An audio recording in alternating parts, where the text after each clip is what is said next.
Here's the uncomfortable truth. Being born poor is not a character flaw, but staying trapped in the same financial pattern can become one. Not because you're lazy, not because you didn't want it bad enough, but because life will gladly keep you on autopilot if you never grab the wheel. If you've ever worked hard, stayed tired, and still watched your account hit zero, you already know how humiliating that loop feels. And the worst part? It starts to feel normal. Today, I'm going to show you a simple way to break that loop. Without hype, without fake positivity, using a GPS for your life. Thinking, goal, discipline. And by the end, you'll see why the one habit you think is harmless might be the exact reason your future keeps leaking away. I remember a guy I met at a coffee shop in Phoenix, mid-30s, 2 jobs, always moving, always busy. He told me, "I'm not scared of work. I'm scared of looking at my bank app." He laughed when he said it, like a joke, but his eyes didn't laugh. He was doing what so many people do, working harder every month and still feeling poorer every year. Then he said one line that hit me like a punch. "I think I'm doing everything right, so why am I still stuck?" And right there, I realized the real problem wasn't his effort. It was the system he was running. That's why this quote, often attributed to Jack Ma, creates such a strong reaction. If you are born poor, it's not your mistake. But if you die poor, it's your mistake. People hear it and think it's about money. It's not. It's about ownership. Because there are 3 invisible forces that decide whether someone stays stuck or breaks free. Identity. If you secretly believe, "I'm the kind of person who struggles," your choices will protect that story, even when it hurts. Clarity. If your goal is vague, like be successful, your brain can't navigate it, so you drift back to default. Emotional spending and coping. Most people don't spend money because they're stupid. They spend money because they're stressed. Relief becomes a habit. And here's the psychological trap. When life hits you, bills, pressure, family needs, your brain doesn't ask, "What builds my future?" It asks, "What makes me feel better right now?" That's the loop. Hard week, stress, quick relief, money disappears, shame, repeat. So if we're going to break the cycle, we don't start with motivation. We start by changing the system. Here's the system. Simple, practical, real. Think of your life like a GPS. Thinking is your coordinates, where you are mentally. Goal is your destination, where you're going. Discipline is your engine, how you move even when you don't feel like it. Now here are the 3 steps. Each one is small enough to do even on your worst week. Step 1. When you feel powerless, do a 3-minute coordinate check, 3 minutes per day.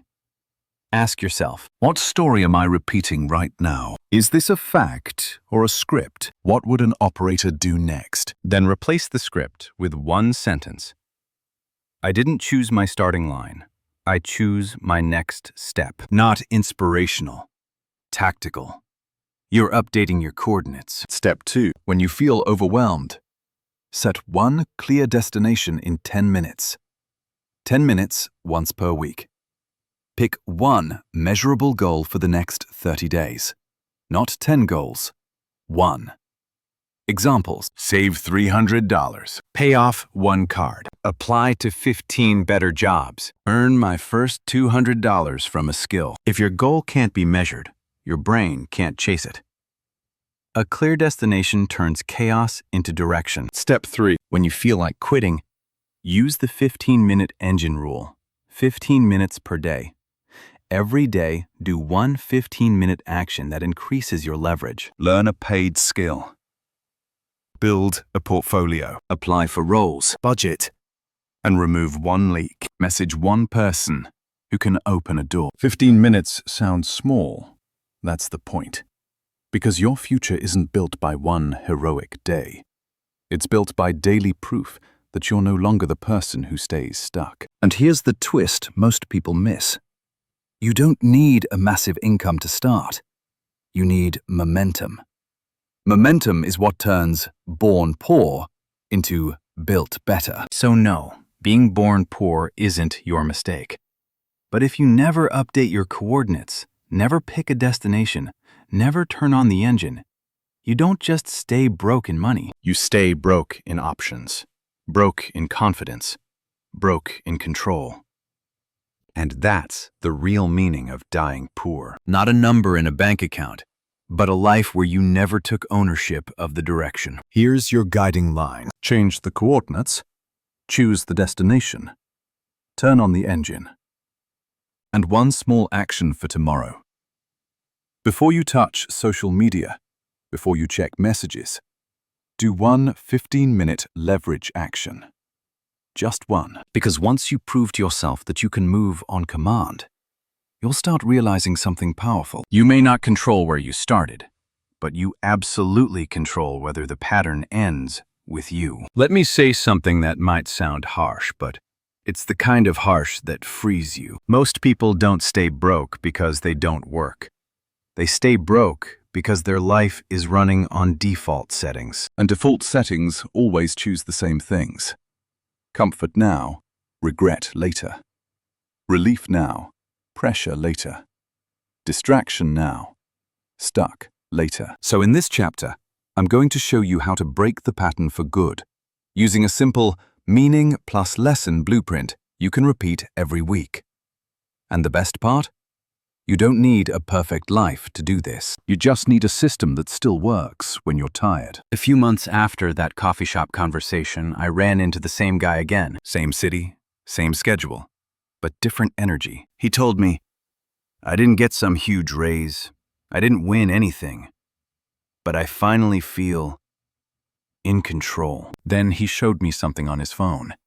Not a new car, not a flashy purchase. A simple note titled, My Leverage Plan. 3 goals, 2 focus blocks, 1 rule. And he said, this is the first time I've ever had money left over. Not because I made more, but because I stopped leaking it. That's when it clicked for him.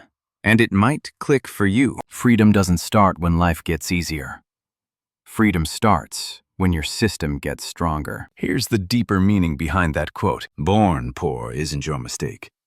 Dying poor becomes your mistake. It's not saying life is fair. It's saying something more important. Your past explains you, but it doesn't get to drive, because if you don't create structure, you'll default back to 3 traps. Relief spending. You're not buying things, you're buying peace. Food delivery, impulse shopping. I deserve this. Subscriptions you forgot about. Not because you're stupid, because you're stressed. Vague goals. Get my life together feels nice, but it doesn't tell you what to do on Tuesday at 7 p.m. So you drift, then blame yourself. Weak recovery. Life hits you, and you don't have a buffer, money buffer, time buffer, emotional buffer. So one problem becomes 10. That's why the solution isn't motivation. The solution is leverage. Options that protect you when life punches you. So the question becomes, how do you build leverage when you're already exhausted? Answer: small actions, repeated, with a clear system. Here's the 3-step blueprint, practical and repeatable. Step 1. Stop the leak rule. When you feel stressed, use the 24-hour pause, 2 minutes. Rule: no purchase over $25 or your number without a 24-hour pause. Why it works. It interrupts emotion-driven spending. It gives your brain time to cool down. It turns your wallet into a system, not a mood. If you want something, write it down in a note called Tomorrow List. When you check it tomorrow, half the time you won't want it. And if you still want it, cool. Buy it on purpose. That's the difference between control and coping. Action time. 2 minutes today. Set your number and commit. Step 2. Build the $1,000 shield. When you feel fragile, build a buffer. 10 minutes per week, plus automation. Call it what it is. A shield. Not because $1,000 solves life, but because it prevents small problems from becoming disasters. How to do it without having extra money. Set an automatic transfer. $10 to $50 each paycheck. Sell 3 unused items this week. Cut 1 subscription. Negotiate 1 bill. Internet, phone, insurance. The goal isn't perfection. The goal is proof. Because once you prove you can build a buffer, your brain stops seeing you as helpless. Action time. 10 minutes. Set the auto transfer right now, even small. Step 3. Earn skill money. When you feel trapped, build earning power. 15 minutes per day. This is the part that changes your life long term. Stop chasing random side hustles. Start building a paid skill. Pick one skill that the market pays for and that you can practice daily. Sales/outreach, Excel/data basics, digital marketing, Copywriting. video editing, AI workflow automation, customer success/support auto management track, Trade certification path. Then follow this simple rule. 15 minutes a day, every day. Not 2 hours, not when life calms down. 15 minutes. Because it's small enough to survive real life. And here's the key. Don't learn forever. Produce proof. Proof could be a portfolio sample, A mini project, a certification, a case study.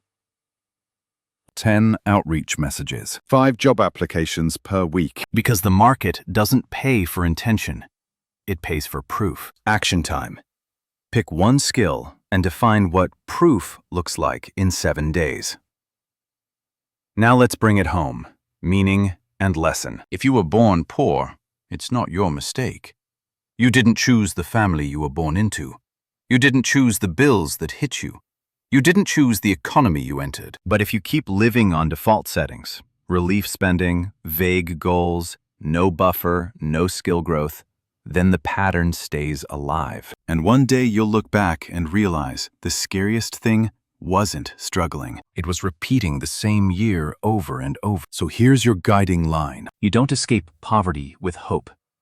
You escape poverty with leverage. And one small action for tomorrow. No excuses, no drama. Before you scroll, before you react to the world, do one 15-minute leverage action. Pause one purchase. Move $10 into your shield. Practice your skill. Apply to one role. Send one message. Just one. Because once you can move on command, you're no longer trapped by your feelings. You're an operator. And when you become an operator, something powerful happens. You stop asking why me, and you start proving, watch me.